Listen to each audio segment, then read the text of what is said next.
The door to Mac's Roadhouse swung open, and Frank Sullivan stepped in, his weathered army cap casting a shadow over his tired eyes. His olive-green jacket hung loosely on his thin frame, adorned with just 2 modest pins, nothing that screamed for attention. In his hand, a small list written on the back of a pharmacy receipt. He was there for the bread Mac's wife baked every Thursday, known to be the best in the county. The place was unusually crowded for a weekday afternoon. In the corner, 5 men in leather vests huddled around a pool table, their motorcycles gleaming outside in the fading sunlight. Frank quietly made his way to the bar, nodding respectfully to Linda behind the counter. "Afternoon, Linda. Margaret's bread ready." Before Linda could answer, a pool cue clattered to the floor. One of the bikers, a broad-shouldered man with a scraggly beard, turned toward Frank. "Hey, old-timer, you're blocking my shot," he called out. Though Frank wasn't anywhere near the pool table, Frank simply nodded and shifted closer to the bar. "Sorry about that."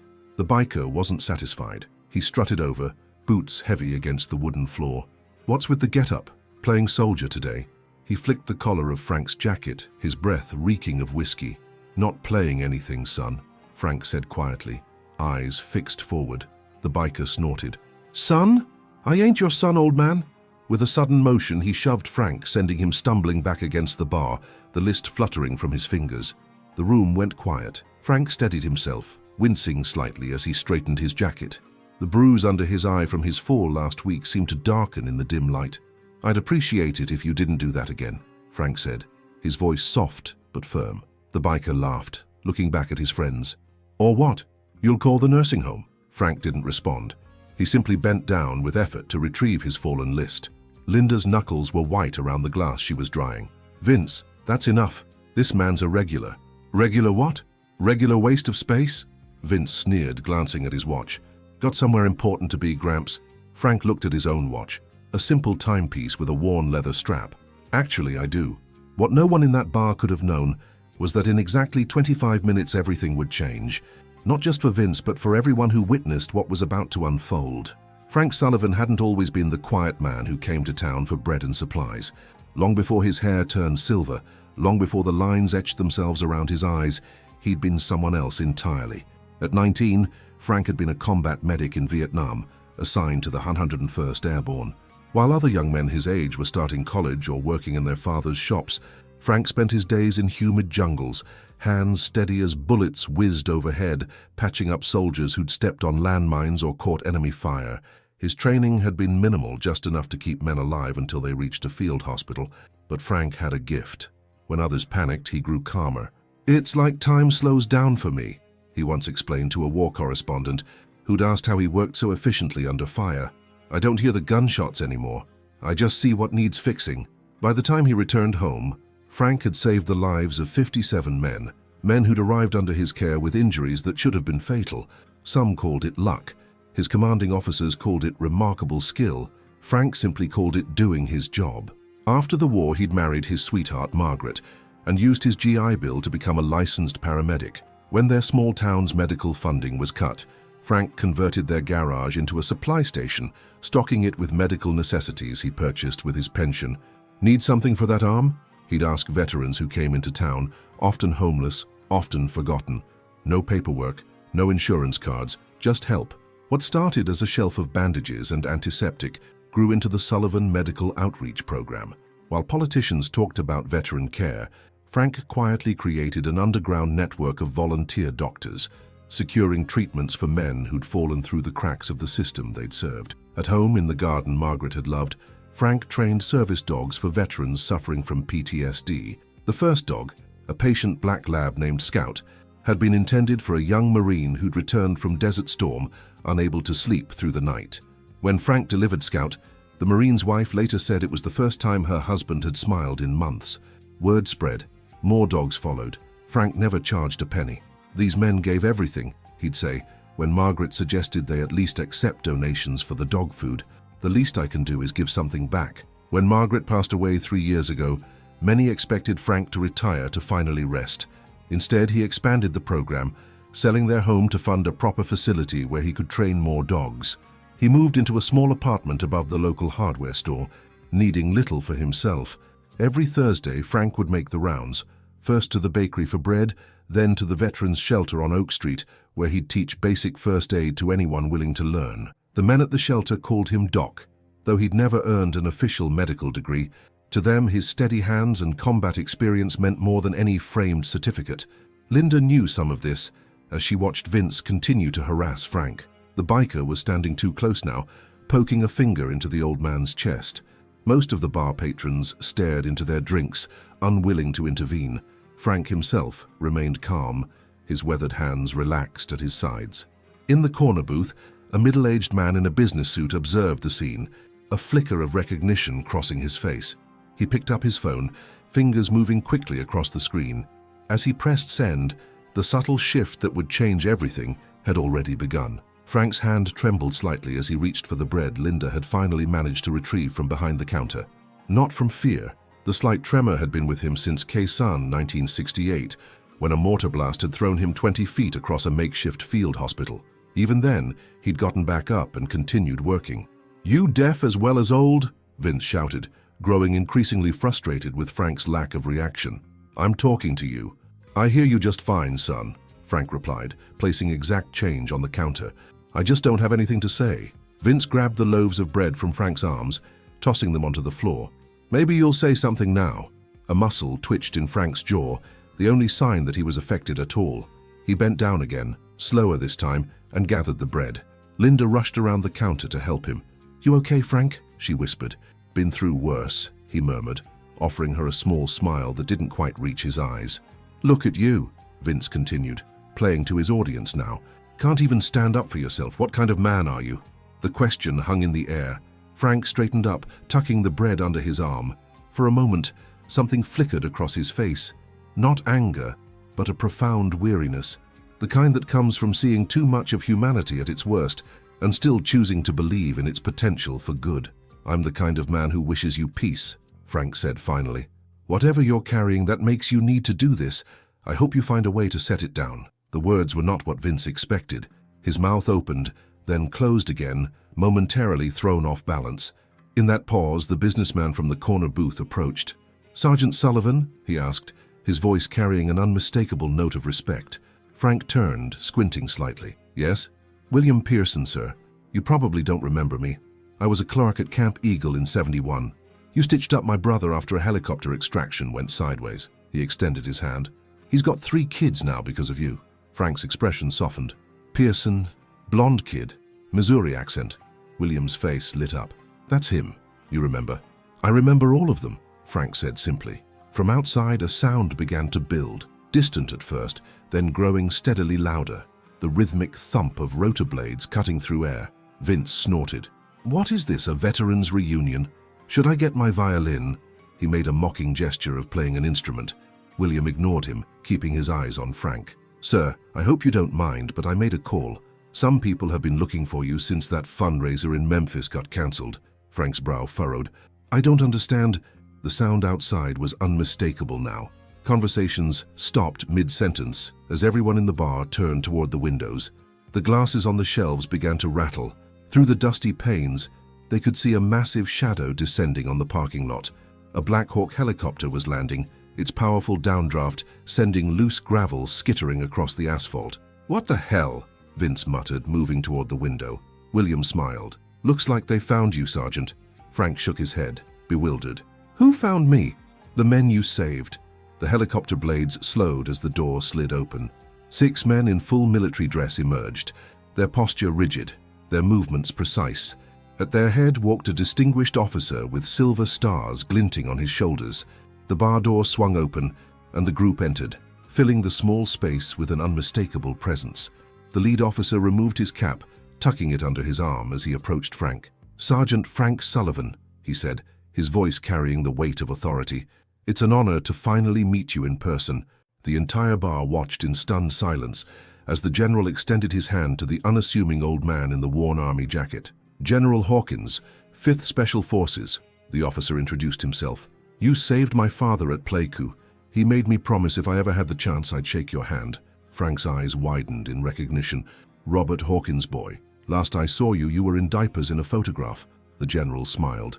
"And now I command the unit your actions helped create." Behind him, the other soldiers stood at attention, their faces solemn with respect. One of them stepped forward, a younger man with a prosthetic leg visible beneath his uniform pants. "Sergeant Sullivan, I'm Lieutenant Colonel James Wright. You may not know me, but I know you. The service dog program you started saved my life when I came back from Afghanistan. My dog, Ranger, he's the reason I'm still here." Vince and his friends had backed away, confusion and dawning realization crossing their faces. Linda stood behind the bar, one hand pressed to her mouth, tears welling in her eyes. Another officer spoke up. "Sir, we've been trying to locate you since you moved. The Pentagon wants to properly recognize your contributions, the lives you've saved directly in combat, and the hundreds more through your medical outreach and service dog program. It's an extraordinary legacy." Frank shook his head, visibly uncomfortable with the attention. "I just did what needed doing. Any of you would have done the same." "No, sir," General Hawkins said firmly. "What you've done is exceptional, and it's time you were properly acknowledged for it." He turned, taking in the bar, his gaze finally settling on Vince and his friends, who were now trying to make themselves invisible against the far wall. "Is there a problem here?" the general asked, his tone deceptively casual. Before Frank could answer, Linda spoke up from behind the bar. "These men," she pointed to the bikers, "were showing disrespect to Sergeant Sullivan, pushed him around, knocked his bread to the floor." The temperature in the room seemed to drop 10 degrees as the military men turned their attention to Vince. Lieutenant Colonel Wright stepped forward, his artificial leg making a subtle sound against the wooden floor. "You put your hands on this man?" he asked, his voice dangerously quiet. Vince swallowed hard. "Look, I didn't know—" "That's precisely the point," General Hawkins interrupted. "You didn't know. You saw an old man in a worn jacket and decided his worth based on his appearance." The general turned back to Frank, who had been watching the exchange with a troubled expression. "Sir, we'd be honored if you'd join us. The chopper's waiting to take you to the ceremony. The Secretary of Defense is attending personally to present your long-overdue Silver Star." Frank looked down at the bread still clutched in his arms, then at his watch. "I appreciate the gesture, General, I truly do. But these loaves are expected at the shelter on Oak Street. There are 23 veterans there who served this country just as honorably as I did, and they're counting on this delivery." Instead of disappointment, the general's face showed deeper respect. "Then allow us to escort you, sir. It would be our privilege." As Frank nodded his acceptance, Vince took a halting step forward. "Sir, Mr. Sullivan, he faltered, his earlier bravado completely evaporated. Frank looked at him, really looked at him for the first time. "You remind me of a young Marine I treated near Da Nang. Tough exterior, scared inside, he made it home too." Vince's face flushed with shame. "I'm sorry. I had no right." "No, you didn't," Frank agreed quietly. Then, noticing a cut on Vince's hand from where he'd clenched his fist around his broken glass, he added, "That needs cleaning before it gets infected. Stop by the outreach center tomorrow. I'll take care of it." The offer of help, so unexpected, so undeserved, seemed to affect Vince more deeply than any reprimand could have. He nodded wordlessly, unable to meet Frank's eyes. As the group prepared to leave, with the military men forming a respectful escort around Frank, General Hawkins paused by the bar. "The beer tab for everyone here is covered," he told Linda. "Except," he added, glancing at Vince and his friends, "for those gentlemen, they can pay double." Outside, the helicopter waited, its massive presence drawing a crowd from neighboring businesses. As Frank walked toward it, bread still tucked carefully under his arm, Lieutenant Colonel Wright fell into step beside him. "Sir, if I may ask, why do you do it? All these years, all this work, and you never sought recognition." Frank was quiet for a moment, considering.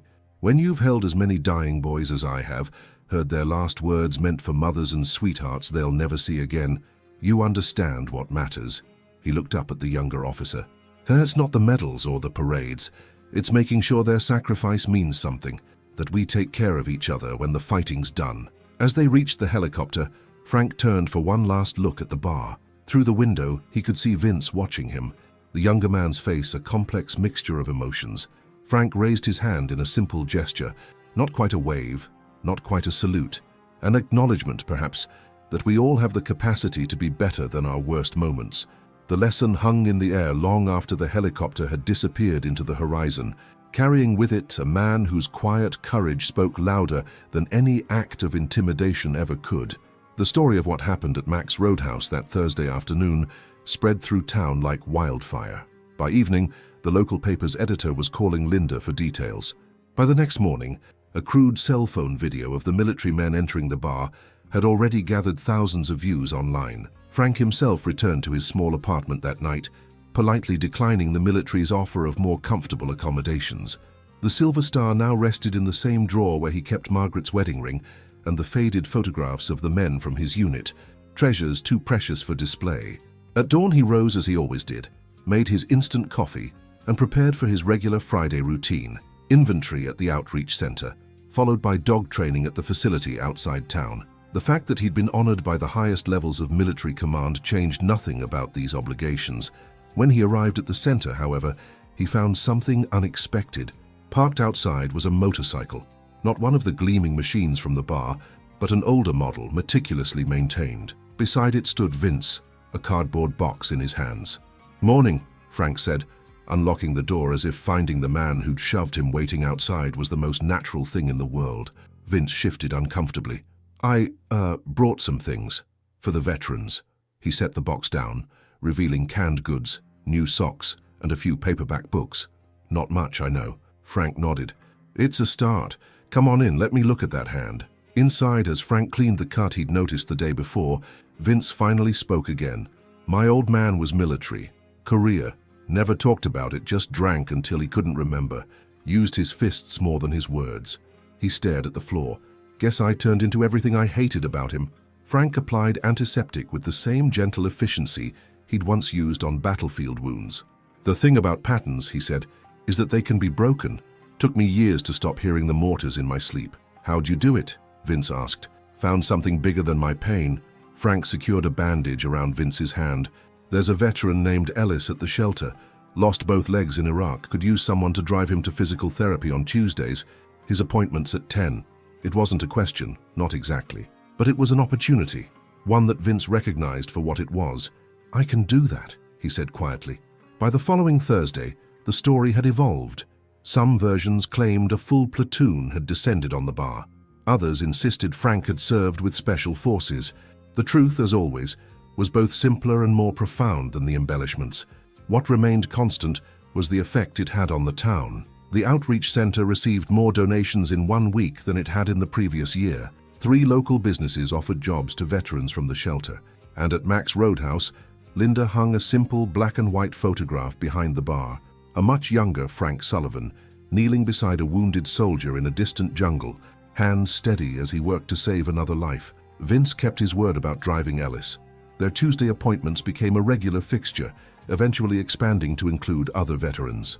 The man who had once shoved an elderly veteran now sat patiently in hospital waiting rooms, learning the stories of men whose experiences had previously been invisible to him. Frank himself carried on, as he always had, quietly, effectively, without fanfare. When asked about the incident at the bar, he would simply change the subject. The Silver Star remained in his drawer.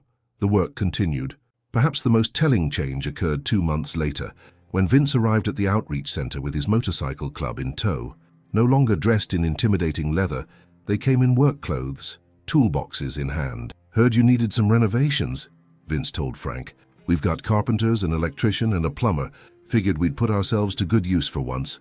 As they set to work expanding the center, Frank watched from his small office, a cup of cooling coffee forgotten in his hand. Outside the window, everyday life continued.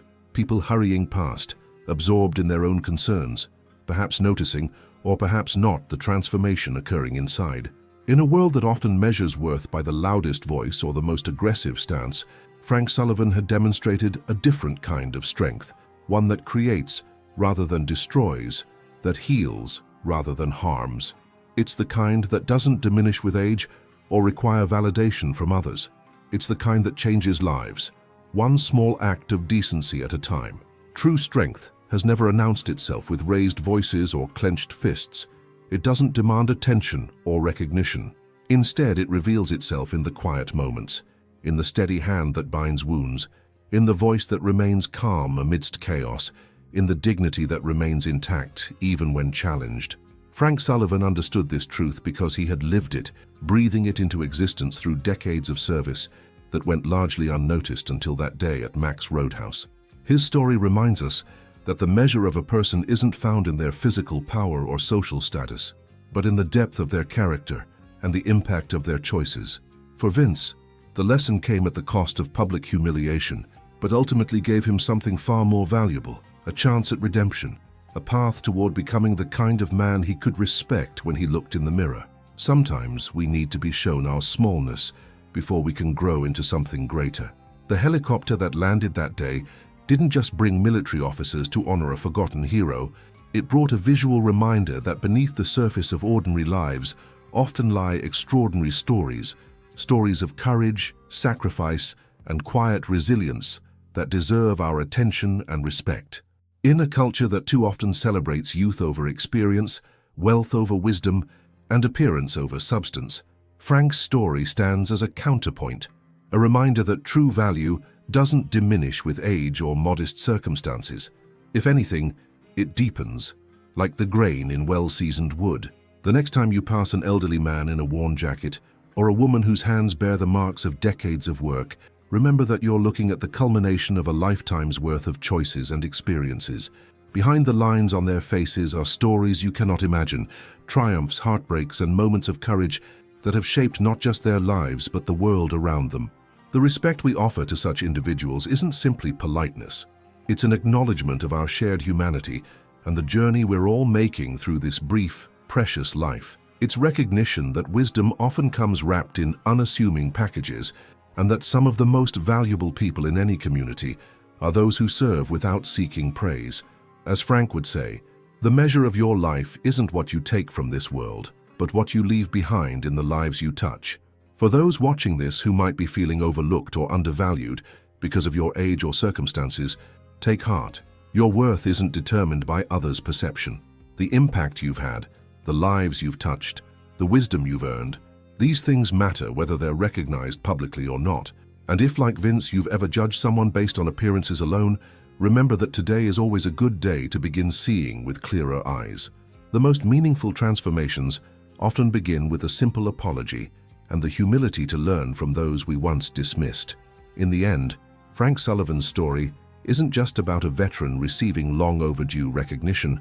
It's about the kind of society we want to create, one where we look beyond surfaces to see the humanity in each person we encounter, where we understand that respect isn't conditional on status or appearance, and where we recognize that our treatment of others reflects not their worth but our own. So the next time you see someone being misjudged or disrespected, remember the Black Hawk that landed outside a small-town bar and find the courage to stand for what's right. Sometimes, the most powerful thing you can do is simply acknowledge the dignity in another person when others fail to see it. That's a lesson worth carrying forward, one interaction at a time.